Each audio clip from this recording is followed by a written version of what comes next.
everybody.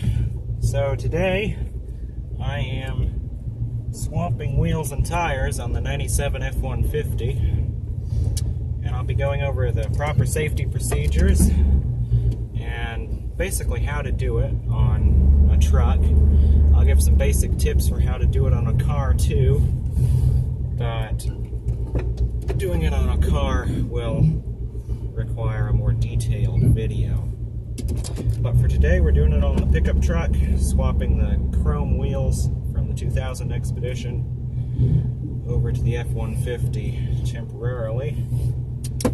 So let's get to it. Okay, so there are a couple things you always want to do when you're swapping a tire out.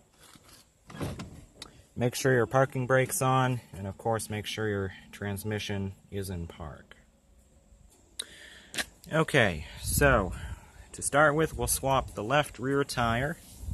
Whenever you're changing a tire, you always chock the opposite wheel to ensure that the vehicle doesn't move. And this is an added protection, but it's better to be safe than to be sorry. Alright, so we're swapping the left rear tire. We'll chock the right front. Opposite side and opposite end. Just take a couple blocks. One behind and one in front. Before you before you jack the vehicle, break the lug nuts loose. Don't take them off, just break them loose. That'll make it easier once you jack the vehicle. Do that on all 5 in this case. And now it's time to find a proper jacking position for the vehicle. Now, we'll just run the trolley jack under the leaf spring. This has a solid rear axle, and yes, it is safe to jack on the axle. Actually, in this case, I think I'll jack right under that support for the shock.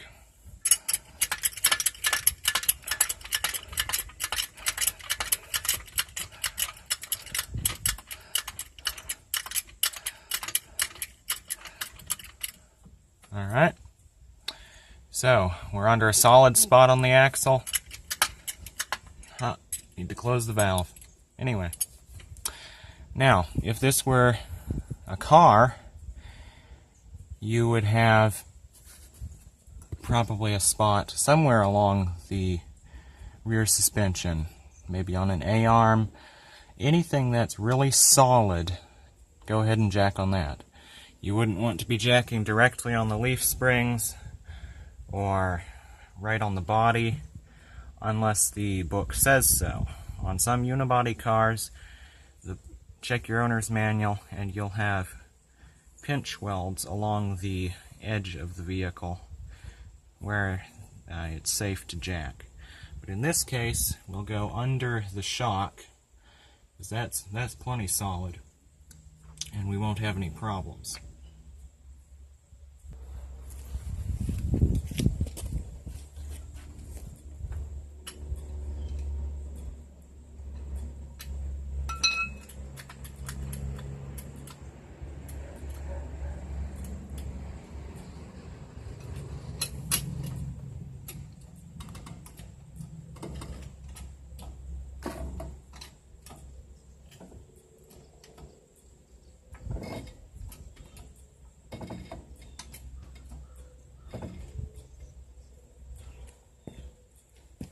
Alright, so as you can see, the tire is off the ground.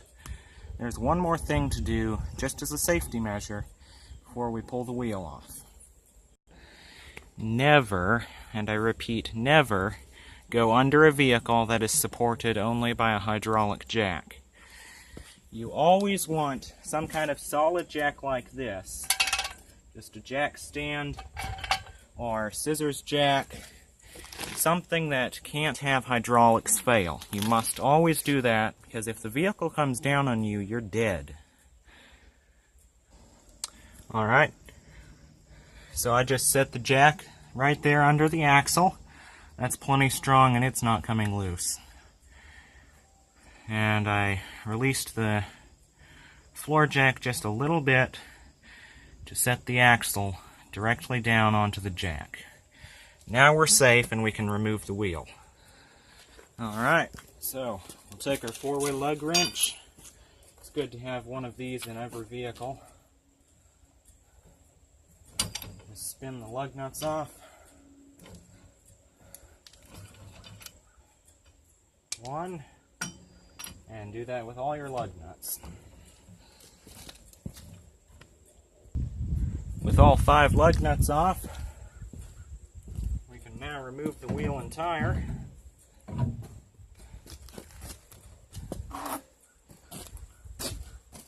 Now on some vehicles that I've worked on, I have experienced that the wheel and tire, the wheel, is stuck to the brake caliper, or in this case, the brake drum. And that is simply because of corrosion. So all you need to do, just take your wheel, just give it some vibration, and it should come off without much trouble.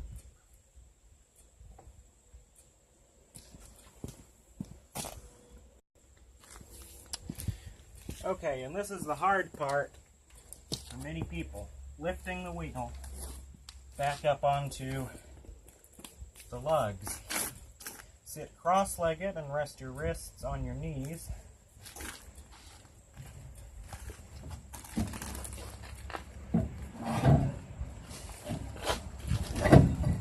And make sure you're close enough, of course.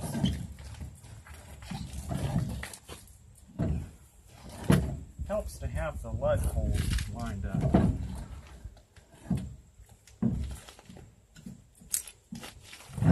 There we go. Press it all the way on and install the lug nuts. Now, one more tip. When you reinstall your lug nuts, just put a squirt of some kind of oil. WD-40 is what I usually use, but some kind of lubricating oil, so that when you need to remove them, they're not so hard to remove. This won't make them come off for you when you're driving down the road, but when you're removing them or when you're screwing them on, it just makes it a little bit easier, and it's a little easier on the threads too.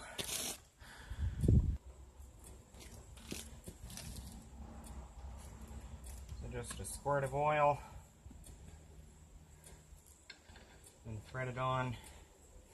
That should help with your lug threads.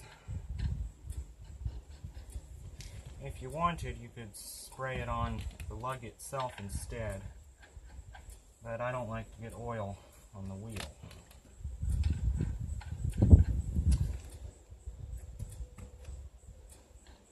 Alright. Now, tighten them down just until they make contact with the wheel. You don't need to do any particular pattern for this step. Just don't turn it farther than that. It's made contact with the wheel. That's far enough. We'll do that with all 5. Then I'll move the camera. There we go. Alright, now, for actually tightening the lug nuts, we use a pattern. We cross from one nut to the next, and that way the wheel seats firmly on the hub and it doesn't get jammed in an off-center position. That's very important.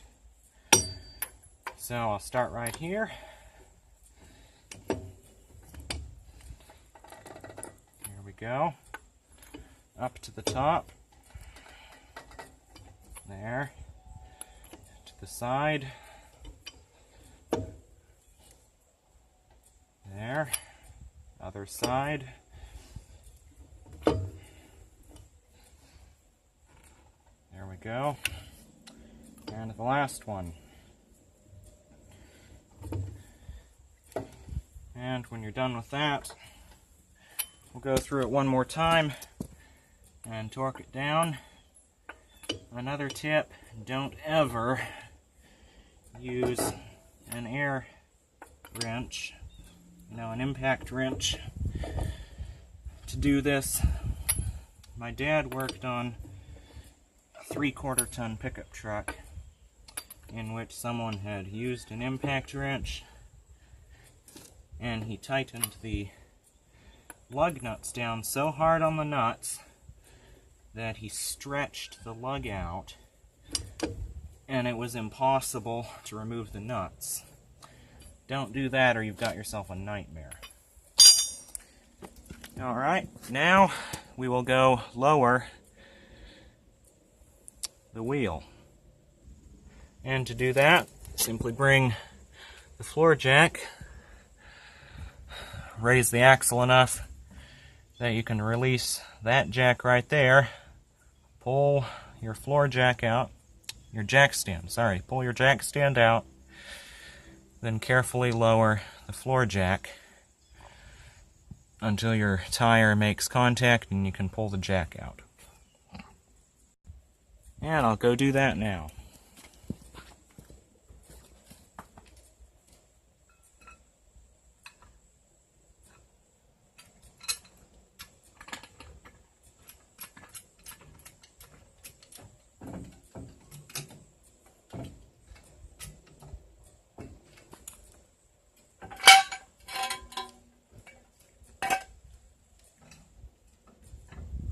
Stay clear when you lower.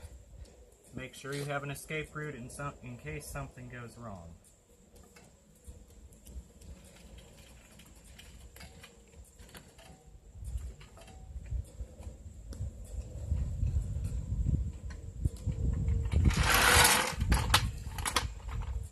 Alright, there we have it.